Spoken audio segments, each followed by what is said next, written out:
So, the overture of Critical Role Campaign 4 Ahriman has come to a conclusion. We are now getting into the adventure properly. The pieces are in place and the story is about to get real. But of course, before that happens, I think we gotta do something very important. We gotta do something the internet loves way too much, which is getting irrationally upset over someone else's opinion on a completely subjective subject.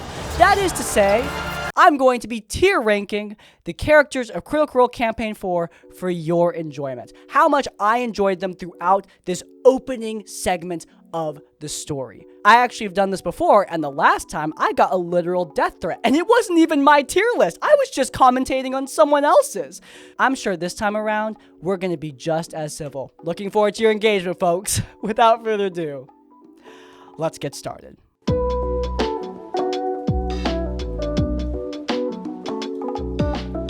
Okay, so just some quick bit of clarification. I like all these characters. I'm so sorry to the Critical Role whinging and whining subreddit. I don't know what to tell you. I think the cast did a great job. So, we're going to be having the lowest tier be C tier. C tier basically means, I like this character, looking forward to their story, but I don't really see how they fit into the dynamic of the parties just yet. Either that, or they haven't really had any standout roleplay moments to really get me hooked on them as a character. B tier is a character I see. I see their role, I see what they're trying to do. It's just, right now, I haven't really bonded to them. Usually because of, again, not having a lot of standout roleplay moments that get me super invested. However, like I said before, I see what role they're playing, and I'm looking forward to seeing them play it more. A tier, they're a character I get right now. They've had some standout, amazing moments in the story. They've got great performances. They fit their niche perfectly. And not only that, but I like the niche that they are filling. It's an important one for the narrative. That's A tier. Finally, S tier. These are basically A tier characters that also just so happen to fit into my personal taste. They've given amazing performances. They fit their niche personally, and they just cater to me as a girly. So, yeah, with the tiers explained, I'm going to be going through these characters in the order by which they debuted, starting with Hal Fang. Okay, Liam O'Brien's character Hal is going to be going in the B tier. I really like the way Liam plays dad characters, or straight man characters. He did this a lot with Orem in Critical Role Campaign 3, and it looks like Hal here is going to be taking a similar role, even if this character does seem to be a bit older, a bit more weathered than Orem was in the previous campaign. Hal is the negotiator. He's the guy with a level head, and I think in such a chaotic group of people, in such a tumultuous story, this kind of character is really, really important.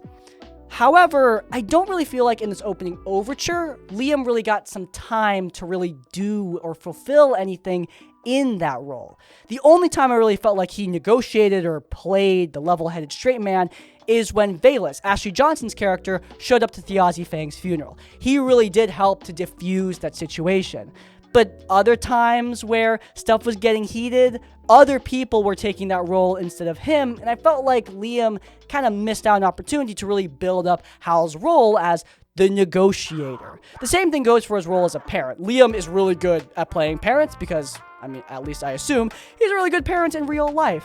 However, Hal with his kid, it doesn't really feel like there's much work to be done there. There's almost zero conflict going on in their relationship, which, yeah, is wholesome, but I don't find it to be very believable. I mean, this kid, she just lost her uncle. He was just executed. That's really traumatic for any kid to experience, even if she didn't see him die. And she doesn't really seem all that broken up about it. She seems really level-headed, all things considered, and, like, that's great. Maybe that's great development for that kid, but again, it's missing development for Liam. Like, this could be a really interesting part of his character, helping to comfort his child. It could be an interesting scene, but it just doesn't happen. Again, this is not me trying to knock Liam or Brennan. It's clear that these things were just not stuff that they wanted to focus on. However, I think it would have been nice to really fill in the gaps in Hal Fang's character. It doesn't really feel like he has a lot going on, at least right now. Hopefully that will change once we properly get into his role after the parties split. Besides that, I do want to say I love Hal's role as this theater guy. I'm really looking forward to some tragic Shakespearean monologue from Liam, whether it be on stage or during a negotiation. I think Liam can play the hell out of this character. I just think he hasn't had time to cook just yet. Looking forward to when he gets the chance. But with that being said, let's move on to another character, and I'm sorry we're not going higher on the tiers. Next up is Azune. And yeah, he's going in C tier. This character, man, I really like this player. He had a standout performance in Calamity, but I don't know, Azune just hasn't had a moment yet. We're introduced to him as he's trying to rescue Hal Fang from the execution. Obviously, that plan goes awry, and then after that, he doesn't really get a lot to do. His most notable role throughout this overture was serving as a moment of exposition for how the Sundered Houses are taking over various parts of society. This guy is a guard. He's basically like a magic cop, and the Sundered Houses are starting to worm their way into his business. His role in the story so far is to showcase how that's happening, but besides that, like I said before, he doesn't get much to do, at least right now. Look, when you have 13 players at one table, inevitably someone is going to be left on the back burner, and it looks like Carazo's character, yeah, he's the guy left on the back burner. He did have a cool moment where he's like reciting the names of the Falconers Rebellion, but this early in the story, I don't know. I don't really care about the Falconers Rebellion. It's a bygone thing by this point in the story, and personally, as a viewer, I'm not really connected to it. So when he's reciting all these names, they don't mean anything to me. I also feel like there's a bit of a conflict with his role in the politics of the story. There's a conversation with Murray where Azune is talking about how he's always going to be useful to the Sundered Houses, kind of painting himself as the dude who's burying his head in the sand, who's trying to ignore all the bad stuff that's happening around him and trying just to get on with his day. I'm always going to be useful. They're never going to discard me. But this guy doesn't really fit that role based on what I saw earlier. Like, Azune was just involved in a plot to jailbreak a famous revolutionary. Like, there were various plots going on to keep the Hal Fang alive. This guy was part of the most extreme one. So how is he also the dude who's burying his head in the sand and trying not to get involved too much? Like, it feels like a conflict. I think there's something interesting there, and I think this kind of character, the guy who's trying to ignore all the bad stuff that the imperialists are doing, it's a really important character for this story. Cassian Andor, and actually various characters throughout that show, took this role and were very important to the narrative of probably the best television show made in 2025. I think this character, Azune, is going to be taking a similar role. I think they just need more time to develop it, because besides that one conversation with Murray, I don't think the topic goes anywhere interesting, at least for now. Hopefully we'll see more from this character in the future, but for now, yeah, he's going in the C tier. Sorry. Alright, next up, let's go a little higher on the tier list with Octis.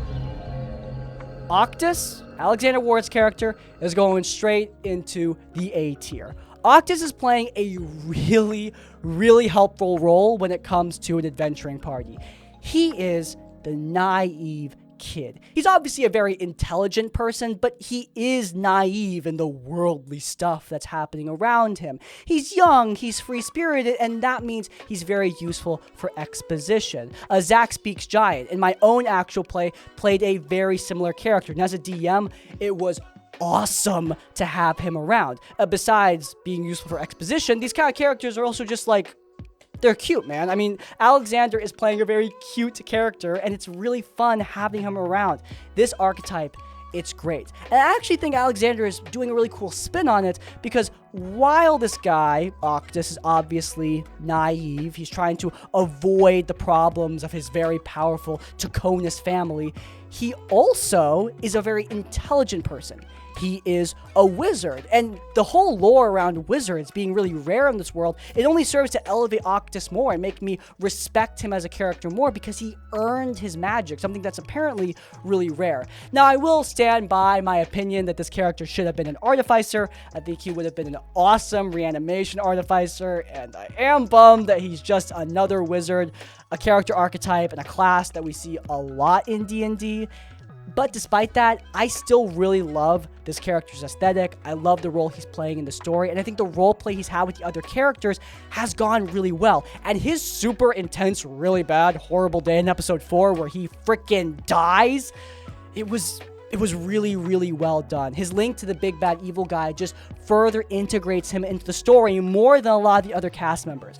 I think Octis really works on multiple levels. It's just right now he hasn't had a lot of personally standout moments. Like, a lot of the stuff around him has been really interesting, but him personally, I haven't really been blown away by his character yet. But even still, all the stuff that's going on around Octis and a lot of his fun, more cutesy moments and the role he plays in the story, yeah, I think it puts him squarely in A tier. Okay, next up, the character that he was introduced with, Taiisha. I'm sorry to say, but Taiisha is going to be going in the C tier, and not for the reasons that you think. I know Aabria Iyengar has been getting a lot of hate throughout this campaign, and to be quite frank, I think all of it is really overblown and really stupid. Like, people are micro-analyzing moments that last 5-ish seconds. They're claiming that Aabria is getting talked down by the producer, then linking a time code where like nothing happens. What are you talking about?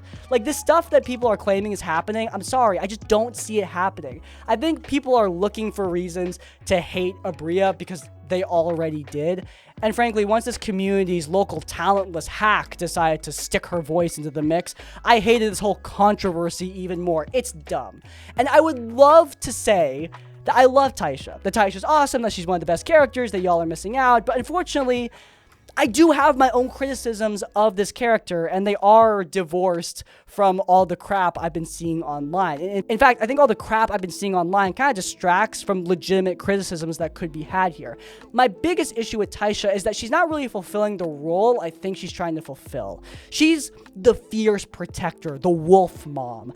I could see that role if she had more to do.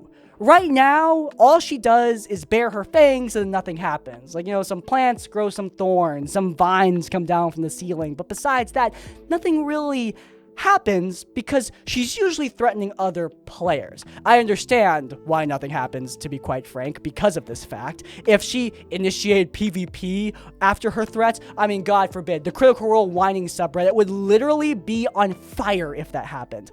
But unfortunately, because a lot of her hostile engagements are with other players, she doesn't really get an opportunity to show how fierce she can be. She bares her fangs, and then nothing happens. I think what would have been really nice is if Brennan gave her, like, an NPC to threaten.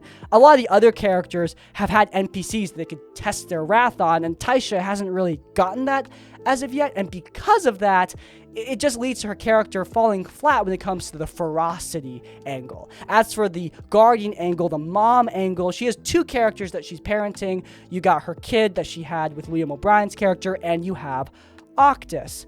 With the kid, again, I don't really find that relationship to be very compelling. There's not a lot of conflict there, even with all this dark stuff happening around that kid's life. She seems to be just really put together, really chipper despite it all. And I think that's cool. I think that's healthy, but we're at the beginning of the story. Starting things out at healthy with no room to develop is not very interesting to me as a viewer. Similarly, her relationship with Hal, they are apparently separated. I was wrong about them being married. But the fact that I got that wrong, that was so easy to mistake them as a married couple, just shows how, again, that relationship seems to be resolved. Like, there's no awkwardness, there's no tension. And while you could say, oh, they're trying to portray, like, a healthy, like, partnership, co-parenting situation, that's awesome. Like, I love showing those kind of healthy relationships. Can we show it a little later? Like, maybe, like, a few episodes down the line? Like, have them have one awkward moment, like one awkward conversation, anything. Because it feels like we're seeing these characters at the end of their development, after everything's already gone down. Like, we're already at the end of the road. There's not much we can go from here in terms of their relationship. Look, I think that Liam, Aabria, Brennan, they just didn't want to focus on that aspect, but there's nothing that really fills in the gap there. Also, her relationship with Octis, if anything, it's the worst part of this. I find that relationship to be incredibly underdeveloped. Like, I don't even know how she knows Octis. Like, they just walked into the scene together. And look, I actually assumed, oh, I must have missed it.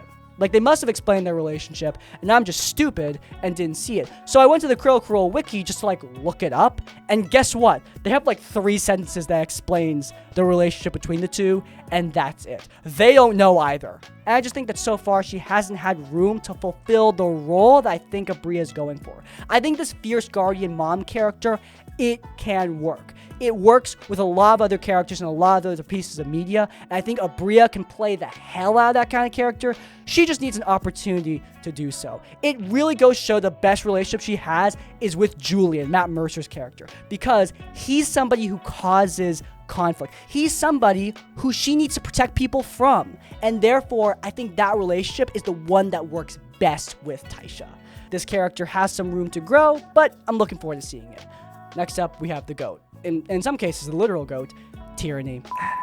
This video is sponsored by CZEPEKU and their new Kickstarter for Bastions and Guild Halls. Look, I know, I've told you guys about CZEPEKU a lot because they are the best map makers in the entire TTRPG industry with thousands of high-quality maps, tokens, and scenes. However, they've got something brand new for you on top of all that. Bastions and Guild Halls is a really intuitive way to build your own player houses for your TTRPG games. These fully customizable maps were funded in less than 9 minutes, okay? Look, the people have spoken, and the more other people back it, the more content is unlocked. There are tons of stretch goals that are yet to be unlocked, and your pledge could make those possible. All those goals will be added onto a highly customizable, super intuitive, and easy-to-use system for building houses for your TTRPG games. If you guys are interested, they could head down to the description down below or to the pinned comment where you can find the Kickstarter for Bastions and Guild Halls. Thank you so much to CZEPEKU for sponsoring today's episode. As always, supporting our sponsors does support us. And without further ado, back to class. And yeah, to the surprise of no one, Tyranny, S tier. S tier, baby. This character is so good. She is the chaos gremlin who secretly has a heart of gold within. And usually this kind of character is, not super compelling to me because, look, quite frankly, in my life and in the media I consume, there's characters like this freaking everywhere. Like, one of my good friends in the D&D community plays one of these characters on Deerstalker, for God's sakes. I see this guy character all the time. So when I first saw Tyranny, I was like, oh, this again? But man, Whitney, she kills this performance. Tyranny really immediately drops the mask. That's what's refreshing about her. Like, she plays this chaos gremlin energy, but she's very quick to showcase her true persona behind the scenes. We're not waiting for 20, 30 episodes for her to finally start taking stuff seriously. No, she's taking stuff seriously right now, and I love that. Beyond that, her dynamic with her demon family is really interesting. The scheming that they're doing, her hesitance to go through with it, it's very compelling. And every time she's with some demons, I'm on the edge of my seat. She plays it so well. And of course, I can't talk about Tyranny without talking about Wicander. He's going to be next on this list, but for now, I'm just going to say, yeah, their relationship is 10 out of 10. The two of them have a great dynamic. They role play perfectly together. Both the serious scenes and the comedy scenes, it all lands. Just excellent performance by Whitney Avalon. Chef's kiss. Next up, Wicander. And yeah, with the GOAT, I have to give the same rating. Wicander is S tier. S tier, baby. First and foremost, Sam Riegel is playing a very different character from his norm. He usually plays comedy relief-centric characters. Wicander, he's still a comedic character, he still has funny moments, but he's much more serious. He has a lot more gravity to the overall plot of the story, and I am glad to see it. Sam is doing something new here, and it is very, very refreshing. I love Wicander's character so far, and most importantly, love how he's integrated into the rest of the campaign. His connection with the Halovar family, his evil grandma, his angelic grandpa, the way Sam is playing this corrupt noble who doesn't quite know he's corrupt yet. It's great. He fits this role so well. And him stumbling through manipulation, being coached by Tyranny on how to worm his way through his family. God, it was so good. Sam is killing this performance, and I'm really glad to see something new from him. I wouldn't mind another comedy relief character. Sam Riegel is hilarious, but this is so much better. He's killing this performance. 10 out of 10. And next up, the guy both of them were marveling at, Tayor Pridesire. Taeyor is going to be A tier, very close to S tier. I wanted to put him in S tier, but he's held back by one thing that's really not his fault. Travis Willingham is playing the warrior with the silver tongue. I love this archetype. I love it so much. I dislike how we often pigeonhole characters into either being strong or smart. Someone that's both is really interesting to me, and Travis is doing such a good job playing a character who is both. This guy is really intimidating, but also very capable of manipulating the people around him. The only thing that's holding back Taeyor is something that, like I said, not Travis's fault. It's the dice rolls, man. Like, there are so many times where he's role-playing perfectly, where he's doing such an excellent job playing the silver-tongued warrior, where he's convincing me as the audience, and then he rolls bad, and then nothing happens. Like, it feels like a gag at this point, and that really sucks because I feel like this is a character we're supposed to be taking seriously, and it's hard to take him seriously when no one else does, when his manipulation and his silver tongue completely falls flat. Again, that's no one's fault. It's just the dice rolls. I do feel like there are times where, personally, as a DM, I would be giving him advantage on his roleplay or just letting him succeed because he's roleplaying so well. But I understand Brennan's position. Dice are part of D&D, and I do think there's a conversation about how the D20 roll affects roleplay, but that's a conversation for another day. The point is, I really like Taeyor, and despite the fact that he often fails what he's trying to do, I really find his character compelling. Hell, there was one time where he wasn't even trying to succeed on anything important, and he rolled natural 20, and that moment was so good it got animated within days, so... Oh, shit. Look, clearly, Travis is doing something right with his character. I am very much looking forward to what he does next. Alright, next up, Thimble. Thimble, and God, I'm bouncing between two ratings in my head right now. I know the one I wrote down. I'm going to stick with my instincts on this one. Thimble is going in A tier. I'm really sorry. I want to put her in S tier so badly, but hear me out. In terms of her role that she's playing, she is playing the hyped, excited adventurer. She really reminds me of Peter Pan, interestingly enough, which, yeah, she is Tinkerbell, so that does make sense. But this character established herself as a strong character right away. Laura Bailey gave a killer performance when Thimble realized that Hal Fang was dead. It was emotional, it was moving, it was incredible. And it established a relationship that Thimble had with Thiazi right away.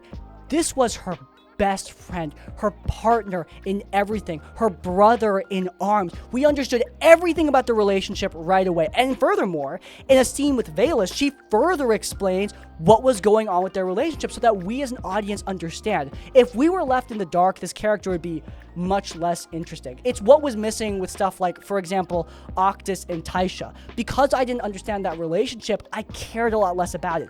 This relationship, though, even though someone is literally dead in this pairing, it worked way better. Laura, outside of the moments where she's mourning Thiazi, I really do like Thimble's character. However, I'm still really uncertain about what kind of maturity she's trying to play this character at. Like, is she a kid? Is she a veteran? Like, it's really bouncing between the two for me, and I'm more uncertain about that, which is why I'm not putting her in the S tier. However, those moments where she is talking about the Aussie, they were so good that it would be criminal to put her any lower than A. I'm really hyped for this character. I'm really hyped to see more of this world's interpretation of the Fae, because obviously, as a fairy, Thimble's connected to that. God, this character is really solid, and I always love Laura Bailey's characters, so yeah, hype for her. Next up, we got my favorite of the masculine designs, Katigan Vale. Katigan is going to be going in the B tier. This archetype, I love. I love this archetype so much. He's playing the warrior who's been through too much, who drowns his sorrows in alcohol. But, unfortunately, I don't think Robbie has had enough time to really plant his feet as Katigan. Not just yet, at least. He had the bar fight where he got his butt kicked along with Thimble, which, yeah, again, tragic aura losses in episode 3. It was going around that day, but overall, outside of that bar fight, he's mostly just been like drunkenly hopping around and being in the background in a lot of the scenes. A lot of his moments are shared with incredibly strong performances. For God's sakes, the introduction is shared with Laura Bailey's introduction. And like I said before, that was S tier performing right there. I just think that he didn't stand out in comparison to that. I am interested in a lot of Katigan's stuff, though. His connection with his wolf is interesting to me, and it was a shame that it didn't really get explored. Like, Taiisha was looking into it, and then it kind of just gets dropped. And I thought that was a bummer because I thought it could have been really interesting, but they're probably just holding that back for later on down in the campaign. This character is literally only in B tier because I just don't think he's had enough time to really stand out in comparison to the rest of the cast. I like this archetype. I like this design. Robbie is giving a killer voice performance. I just need more time to see where we're going with Katigan. Okay, next up, Bolair. Oh boy, Bolair is going to be in B tier. I was going to put him in A tier because I really like this performance. Veilless mixed with like Indiana Jones. It's great. But then they revealed what exactly Bolair is, and it sort of was just a wet fart for me. I'm sorry. Bolair is apparently a sentient god-killing mask that was used to kill a gnome god, and then he was blackmailed by Thiazi or something like that. Like, I was watching the episode just slack-jawed. Not because it was such an awesome reveal, just because it was very confusing. This sort of high-concept god stuff is what turned me off of Critical Role Campaign 3, and having it be present here in Episode 4 of Critical Role Campaign 4, like, we're already doing this crap, it sort of just went over my head. Every time they go wax poetic about how horrible the gods were, it just doesn't land with me because I, as a viewer, didn't experience it. I'm just being told about it in exposition dumps by other people. And when Bolair is saying that he was this like god-killing weapon, I don't know. It just doesn't feel epic to me. Especially since episode 4 was so crowded with awesome moments from other characters, this reveal just didn't land. And I wish we let it build up just a little bit more because Bolair, as a design, I mean, this design is just awesome. It's so good. Talison's playing the hell out of this character. I just wish they waited to do the high concept, big god stuff until later. But hey, you know, that's just my personal preference. I know some people eat this kind of stuff up. It's just not personally for me. I do like Bolair's character. I like the way Taliesin is playing him. I can see the role he's going to play in this campaign. And if he's in the schemer group, then I think he's going to do great. But yeah, the high concept stuff that episode 4 left me off with, didn't love it. So, B tier. Next up, someone that's going way higher on the list. Sir Julian, played by Matt Mercer. Yeah, Julian's S tier. Oh my god, this character is amazing. Matt, when he described this character to me, he said this. Bringing a character that naturally fits a gap in the lineup of the other characters that make this world. But even at that point, I had a concept in my head for this character that is probably a little different than expected. Ooh. Yeah, to say the least, Julian is certainly unexpected. I did not expect Matt to be playing a certifiable dickhead, my god. And it's actually quite surprising to me because I don't think Matt has played a character like this before. Look, he played thousands of characters throughout the run of Exandria, but even when he was antagonist, he was more villainous, not a bully. Julian is a bully. He is playing that role. He is the instigator. He causes conflict. And God, it works just so well. Moments where I'm kind of lulling out of focus bring me right back whenever Julian shows up. He elevates every scene that he's in because he gets the other members of the cast to lock in on a target, that target being Julian. And Matt plays it so dang well. This bully with daddy issues archetype, it works. It's common media for a reason, and the one scene that Matt got to play with Brennan playing his dad, it worked great. I'm really looking forward to seeing his relationship with his lady companion, Thiazi Fang's wife. I'm really looking forward to seeing what kind of beef he had with Thiazi. I'm really looking forward to seeing how he develops with the rest of the cast. This character, he just has me hyped, man. Matt killed it. Knocked it out of the park. 10 out of 10. There's a reason why this guy is going into S tier. All right. we're approaching the end. Next up, we're going to be talking about Matt's wife, Marisha Ray, as Murray. Murray is going to be going into the B tier. Right now, Marisha Ray seems to be playing the comedy relief of this campaign. And I think she's doing a good job, though she does have stiff competition. Previous comedy reliefs have been Ashley Johnson, Travis Willingham, Sam Riegel, all of which killed it. They killed it. Now, I know Marisha can be hilarious. Bo had some hilarious moments. And so, I'm looking forward to seeing what Marie can bring to the table, but so far on the humor end, she really hasn't blown me away, at least right now, 4 episodes in. Besides that, as a more serious character, when she's like confronting the Sundered Houses, I don't know, she didn't really get me hyped up. I like how brazen she is, but Brennan was very clearly cutting her off before she could take it very far. I would have liked to see what would happen if Murray ignored the consequences of her actions. It would have been interesting, but besides one saving throw, nothing really much happened, and that made the scene less tense for me. Besides that, I don't really think her relationship with the other characters have been fully fleshed out. She doesn't have, like, for example, what Wicander and Tyranny have with any of the other characters, even Bolair, who she's supposed to work with. I just think Marisha hasn't got a lot of time with this character yet, but I am looking forward to seeing what Murray can do, especially since I really like this aesthetic for a wizard. Wizards, they've been falling into similar academia, Gandalf-like looks for a while. Seeing this more like hobo pirate wizard, it's good. I like it. So, yeah, looking forward to seeing what Marisha does with this character. Last up, Ashley Johnson as Veilless.